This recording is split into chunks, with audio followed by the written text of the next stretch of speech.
Boa tarde. Bom, hoje nós vamos falar então um pouquinho sobre os equinodermos. Esse é um filo que está lá na escala evolutiva bem próximo já dos cordados, por apresentar uma característica diferente. Eles são deuterostômos. Então, até agora, todos os filos estudados apresentavam uma característica de protostômo, né? Agora, esse é o primeiro filo que vai ser deuterostômo, ok? Bom, o que nós temos que falar sobre os equinodermos? Primeiro, eles são invertebrados marinhos.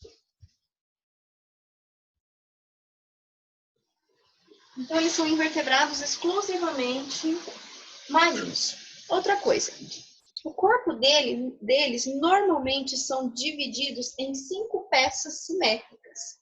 Então, possuem um corpo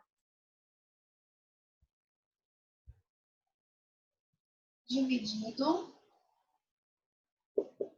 em 5 peças simétricas.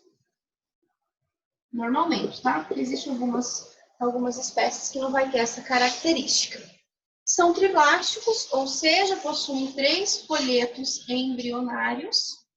Então, eles possuem o endoderma, o mesoderma e a endoderma, tá? Então, eles têm 3 folhetos embrionários. São celomados, tá? São celomados.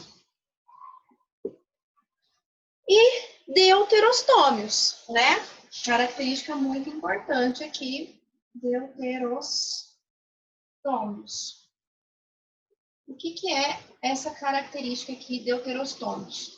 Ou seja, o blastóporo origina o ânus antes da boca. Então, isso que é característica de deuterostômio, né? São celomados porque o celoma é formado pelo folheto mesoderma, né? Então, ele tem um celoma verdadeiro, uma cavidade verdadeira, ok? Vamos continuar, então, falando um pouquinho dessas características dos equinodermos. Eles têm, então, simetria bilateral na fase larval. Então, na fase larval, tem simetria bilateral.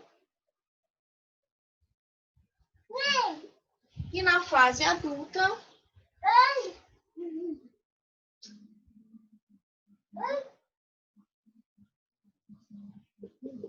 tem simetria radial.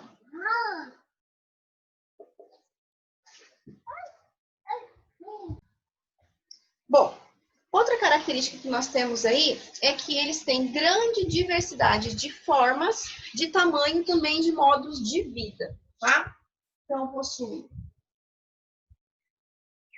grande diversidade de tamanhos, formas e modos de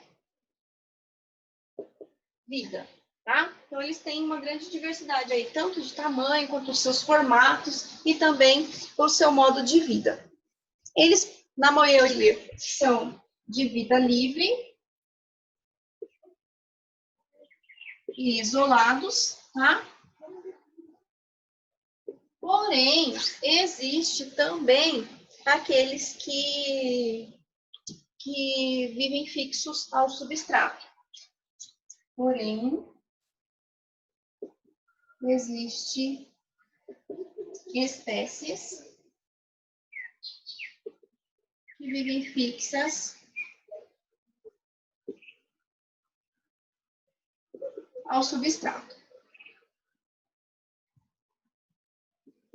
Ok? Então, a gente tem aí espécies que vivem fixas também a um substrato. Quase todos os sistemas desses equinodermos, tanto o sistema circulatório, o sistema reprodutor, quase todos os sistemas que ele tem digestório, ficam dentro de um esqueleto calcário, tá? Que é protegido por uma membrana. O sistema circulatório e o sistema excretor ocorre através do sistema aquífero, que é conhecido como sistema ambulacrário, que é um sistema existente somente nesse filo, que é os equinodermos, tá? E como é que esses animais, eles se locomovem, tá? Esses animais, eles vão se locomover através de pés ambulacrais. O que são esses pés ambulacrais? São projeções do sistema ambulacrário, que eu acabei de falar, que é um sistema existente somente nos equinodermos, né? E esses pés, algumas vezes, eles têm ventosas nas extremidades, tá? O que é importante vocês saberem? Esse sistema, ele realiza quase todas as funções desses organismos, tá? Quase todas as funções desses organismos é realizada através desse sistema ambulacrário. Esse sistema também conta com uma placa madrepórica, tá? Que através dela vai entrar a água do mar no corpo do animal. Aí, com a entrada da água, os canais das ampolas do sistema ambulacrário, eles se contraem e levam a água até o pé, que vai se alongar e se fixar no substrato.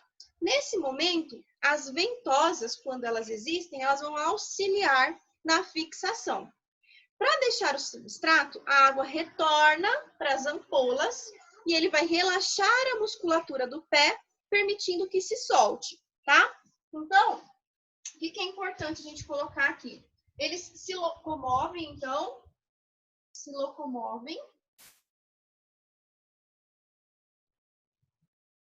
através de pés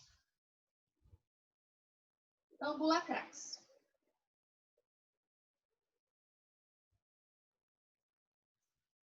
Que conta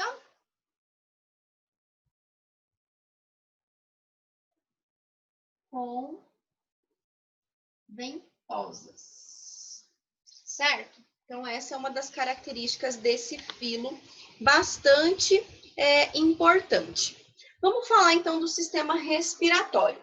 A respiração desses equinodermos ocorre através de brânquias que ficam próximas da sua boca. O sistema ambulacrário também contribui no processo de respiração, porque ele faz difusão, ok? Então, vamos colocar aqui, depois da locomoção, que o sistema respiratório é através de brânquias, é branquial, tá? Então, possui sistema respiração branquial,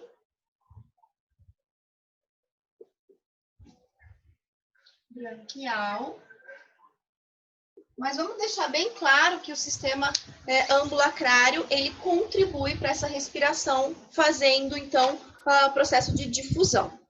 Sistema digestório. O sistema digestório desses animais completo, tá? Então, sistema digestório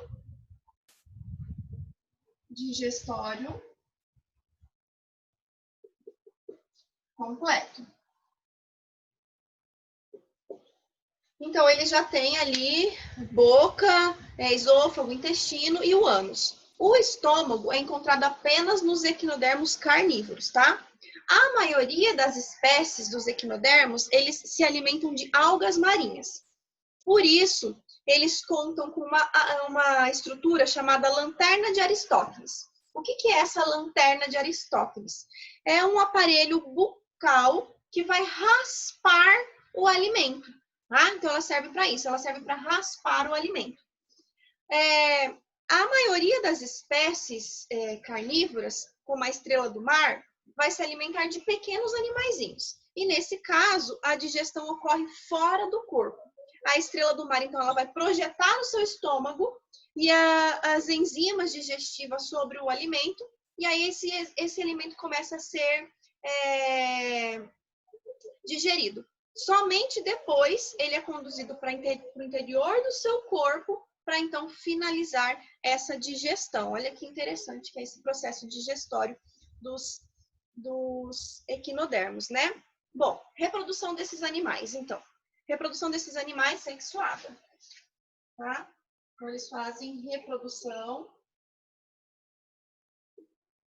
sexuada. A reprodução sexuada com seres dioicos, então eles têm sexos separados. A fecundação é externa e ocorre através dos orifícios das placas genitais. De onde acontece o quê? Essas placas genitais elas vão lançar os gametas na água. Depois que esses gametas são lançados na água, o que a gente vai ter? É a fecundação. Depois da fecundação, os zigotos vai formar larvas, então ele tem um desenvolvimento indireto, né? Que vai nadar durante algum tempo, vão se fixar num substrato e por meio de uma metamorfose, então eles vão sofrer uma metamorfose, vão originar os indivíduos adultos. Esses equinodermos, a gente sabe que tem aí mais ou menos 7.000 espécies descritas, são divididos em 5 classes. Então, a gente tem aí uma classificação dividida em 5. A primeira classe que nós temos dos equinodermos, a gente chama de asteroides. Os asteroides, o representante mais importante que nós temos desse grupo é a estrela do mar. A estrela do mar, então, ela tem 5 braços dispostos como raios, né? E algumas chegam a ter 40 braços. Então, tem essas estruturas. Na parte em contato com o substrato, os braços são formados por 2 fileiras de pés ambulacrários, que vai permitir a locomoção desses animais e também a sua fixação. Na extremidade de cada bracinho, vai encontrar olhos rudimentares, que vai permitir a localização das presas, como o caso de anelídeos, crustáceos e ostras, tá? As estrelas do mar, elas também podem realizar autotomia, ou seja, se ela perder um bracinho, além de fazer o processo de regeneração, ela pode recuperar esse braço, tá? E uma estrela do mar também, quando ela perde esse bracinho, ela pode dar origem, esse pedacinho pode dar origem a um novo indivíduo. Então, olha que interessante que é. As estrelas do mar, então, elas fazem autotomia, que é a recuperação de qualquer parte perdida do corpo, e a regeneração pode dar, através da regeneração, pode originar novos seres. Então, ela tem essa característica aí de fazer uma reprodução do tipo assexuada, tá? Esse é um grupo que faz esse tipo de reprodução. Depois, uma segunda classe, não menos importante, tá? São os ofiuroides. Os ofiuroides, a gente tem como principal exemplo, principal representante, a serpente do mar, que possui um disco central, do qual vai partir 5 braços dotados de movimentos ondulatórios. Esses movimentos facilitam o deslocamento desse animal, tá? A serpente do mar, ela tem uma boca na parte inferior, que fica em contato com o substrato, enquanto o ânus vai ficar na face oposta. Então, a boca fica de um lado e o ânus fica do lado oposto da boca, tá? Outra coisa que a gente tem que falar, que é bastante importante, que o alimento dessas serpentes do mar, basicamente, são moluscos, pequenos crustáceos e detritos sedimentares do fundo do mar, tá? Terceira classe que a gente vai falar são os crinoides. Um representante desse grupo bastante conhecido é o lírio do mar. Ele possui, então, a base presa em um substrato, esse aí não é de vida livre, tá? De onde vai sair 5 braços ramificados que dão para esse animal uma característica de planta. Ele parece um coral, tá? Ele utiliza como alimento os detritos, que são permanentemente abraçados pelos seus braços, então são capturados ali pelos seus braços, e aí são cobertos por prolongamentos capazes de levar esse alimento que ele capturou até a sua boca. Então, esses braços, como eles têm esses movimentos, ele vai captando esses alimentos presentes na água do mar, tá? Quarta classe que nós vamos estar falando, então, é a classe que vai ter como representante o pepino do mar, que são os holoturoides. Os holoturoides, então, têm como principal representante o pepino do mar, que tem um corpo cilíndrico, dotado de minúsculas placas que não são unidas, que dão a ele uma consistência menos rígida. Então, essa é uma classe em que não tem aquela característica de braços, aquela característica radial, tá? Eles medem, eles têm um tamanho que varia de mais ou menos 5 a 30 centímetros de tamanho ali. E quando eles são atacados, eles podem eliminar parte das suas vísceras, principalmente o intestino e as glândulas. E aí o predador fica distraído ali com aquelas vísceras e permite com que ele fuja desse predador. Então ele faz essa estratégia para ganhar tempo e ele sabe que, a gente sabe que esse é um grupo que tem grande capacidade de regeneração, então se ele perder um pedacinho do seu intestino, vai ser indiferente porque rapidamente ele vai regenerar essas estruturas perdidas, tá? A quinta classe que nós vamos estar falando, então, são os equinoides. Os equinoides, eles têm como representante esqueci o nome. O ouriço do mar, tá? Ele apresenta o corpo, então, todo coberto por espinhos venenosos. Esses espinhos são móveis e também são utilizados no deslocamento desse animal, tá? Eles ajudam no deslocamento desse animal. Junto com a boca desses animais, aparece de novo aquela estrutura que eu falei para vocês, conhecida como lanterna de Aristóteles, tá? Então, com isso, ele vai fazer o quê? Ele vai raspar as rochas em busca de alga, formando os buracos onde os animais se alojam. E aí, apesar dos espinhos que ele tem, que podem atacar predadores maiores, peixes, estrela do mar, ou seja, caranguejos, eles também utilizam essa lanterninha de Aristóteles aí para se alimentar. Outro representante desse grupo também é a bolacha do mar, o biscoito do mar, sei lá, como você conhece aí. Esse animalzinho, ele possui então um corpinho bem achatado, como se fosse um disquinho, como se fosse uma bolachinha mesmo. Quando a gente acha na areia da praia, é como se fosse uma bolacha mesmo, um biscoito. E aí ele apresenta na região dorsal um desenho de estrela, tá? Esse animal ele se enterra superficialmente na areia, de onde ele vai tirar o alimento, que normalmente são partículas orgânicas que estão presentes no solo dos mares, tá? Uma curiosidade que é bastante importante vocês saberem é que a estrela do mar, ela tem, então, uma excelente capacidade de regeneração, e se ela perder um dos seus bracinhos, em poucos meses, esse membro é totalmente regenerado. E outra coisa que é bastante importante vocês terem em mente é que esses animais, eles são exclusivamente marinhos. Então, eles não existem em água doce, ok? Bom, isso é o que eu tinha para falar para vocês sobre os equinodermos. Qualquer dúvida, só ir perguntando.